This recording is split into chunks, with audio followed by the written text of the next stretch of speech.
Primary election is in the books, off to the general election. But before we do so, I have Scott Maxwell here. He has some observations, things we learned. So, Scott, one of the things appears Republicans outnumbered Democrats at the polls yesterday. This could be a bad sign for Democrats going into the general election.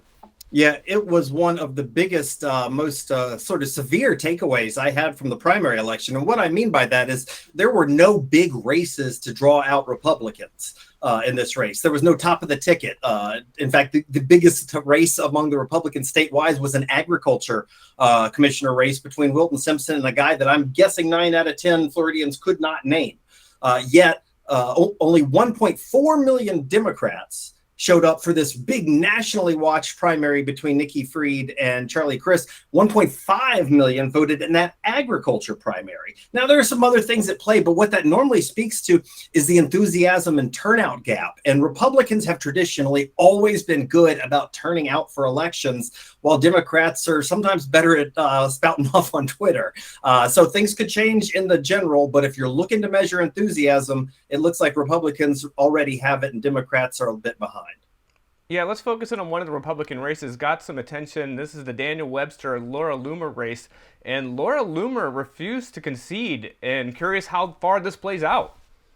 Yeah, Dan Webster has been a fixture in Florida politics for 3 or 4 decades and normally viewed as sort of a elder statesman among the Republicans. And he almost got knocked off by Laura Loomer, who's generally more seen from the fringe right. But what's most interesting about this is Laura Loomer refused to concede the election on Tuesday night, and she went straight into the fraud thing, saying that the election was rigged. That's why she wasn't conceding. Now, I'm not prone to probably believe Laura Loomer. I think a lot of people don't believe these claims of fraudulent elections. But Ron DeSantis has really indulged these claims. He's been taking them seriously and setting up a police, an election police task force to go investigate.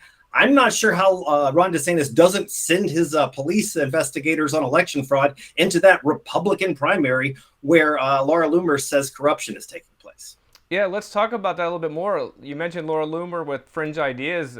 One of the things that appears that people have this willingness to go for some of these candidates that have more extreme ideas, more fringe ideas.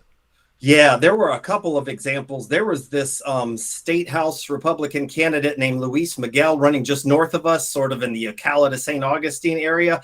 Among other things, he said that if he was elected, he was going to make it legal to shoot FBI agents and IRS agents.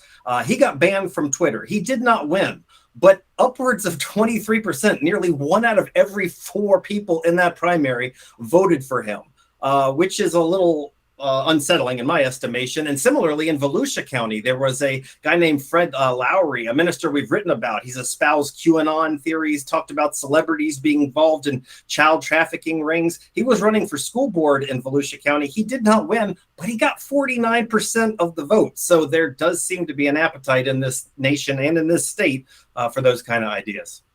Another thing that happened in the primary, it seems to be a glimmer of hope for everyone that voted. Scott, which one was this?